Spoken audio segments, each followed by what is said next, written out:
Hello, I'm Ken Dreesen, and with this video, I'm going to tell you about our new website, wethepeoplerule.net, and our People's National Referendum project.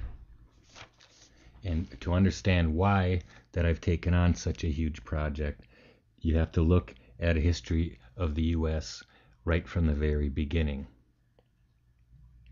With all due respect to the founding fathers, they held African American slaves and they practiced genocide against the native people. One of the first pieces of legislation that they passed was a 20-year charter to international banksters like the Rothschilds to control and own an outright monopoly on our monetary system. That basically sold us all into slavery right off the get-go, right when the country started. So with those things considered, it's certain that the Constitution was never valid, even right from the beginning. So all the hoopla that they tell you about, oh, the Constitution and Constitution this, they only let you do what they want you to do, depending, whether the Constitution is valid or not makes no difference to them. And then we can move on up to World War I and World War II. And now, through history, it is proven that the international bankers financed both sides of both of those wars right on through the whole war. They didn't wait and say, oh, this country's doing something bad or that country's doing something bad, so we'll side with the good guys. They just financed and profited from both sides. And once you control all the money, you control a lot of the manufacturing. So it's totally obvious that through owning weapons manufacturing corporations that they were able to profit from both of these wars. And that's like a crime against humanity and genocide right there, to profit off a war and to instigate war on that level.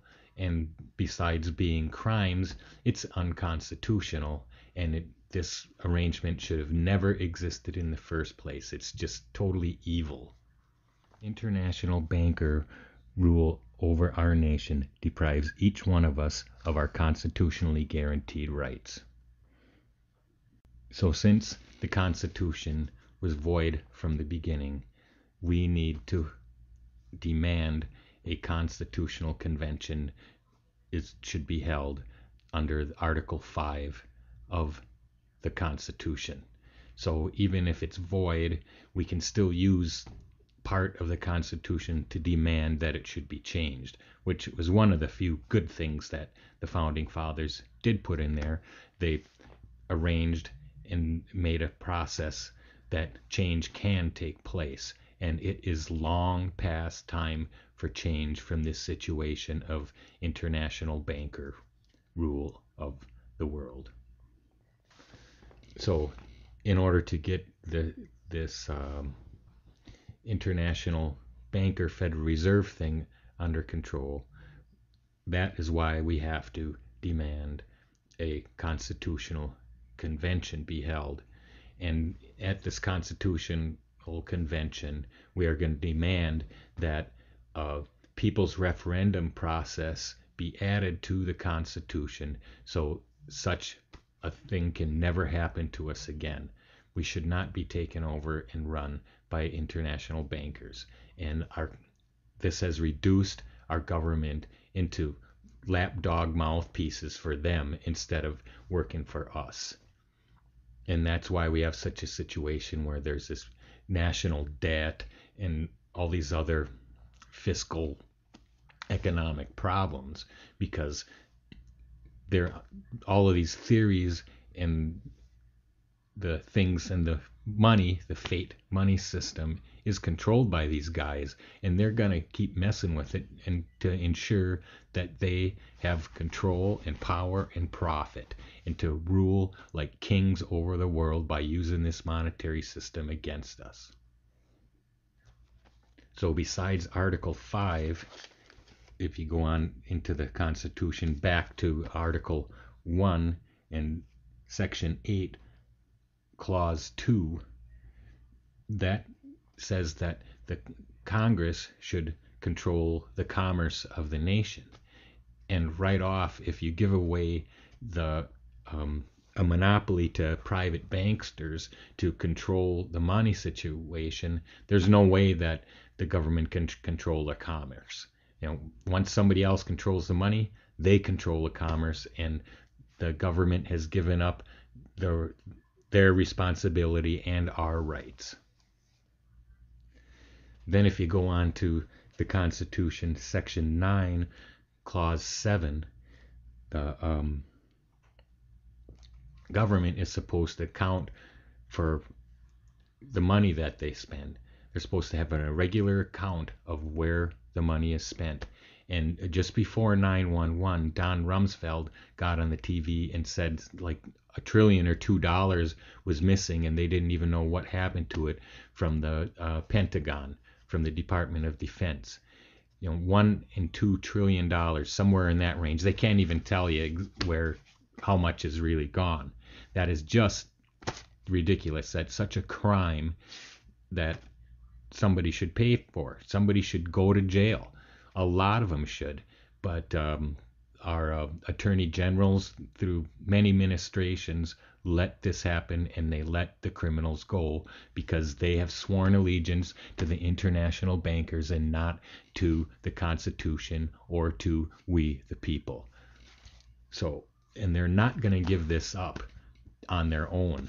There's going to have to be some kind of a revolutionary plan, and hopefully it can be this, to be a peaceful revolution that's based on a referendum process so that we can get the majority on this.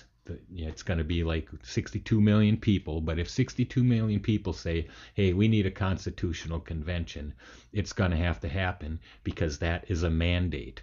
That's like, the Magna Carta and common law and older ideals of government that the United States is formed on. And even if they decide, oh, well, we're not going to listen to the majority, well, that shows who and what they are right there, and shows that they're the criminals that I'm saying they are. So once we get this mandate going and get these independent referendum process going, because the government's never going to do it for us and say, hey, now you guys can have a referendum. No, they'll never do that. So we're going to have to do it on our own. And this is a process that I'm starting, and I hope a lot of other people join me on it, because we got to do it, because we're not free. We're enslaved. We're held in bondage to this national debt, and they profited from it. We didn't get nothing out of that money that was borrowed. So they're on the borrowing end, or they control the monopoly on the money, and also they get the money on the other side of it. So then they get interest off the money that they loaned, and they get the money itself and profit in that way too. And it's not something that's constitutional, and it's not morally correct. It's terrible. It is a crime. So please visit our website, wethepeoplerule.net, and I'd really appreciate it is if you sign up to the referendums. And these referendums are pretty rough right now. The small title tells exactly what we're doing, but I realize that the articles that back up the simple, short statement that the referendum need to be perfected and made into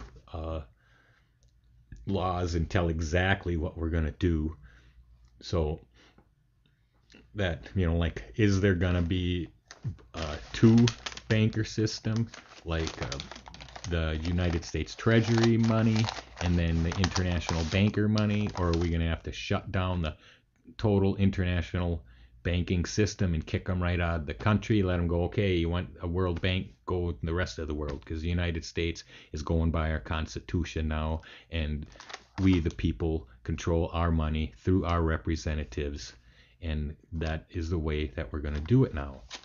And so it's going to be a little tough to get the whole thing all worked out so that the majority of the people get what they deserve, is a people's banking system, so that money is created and used for the good of the people, not the good of the few to enslave us.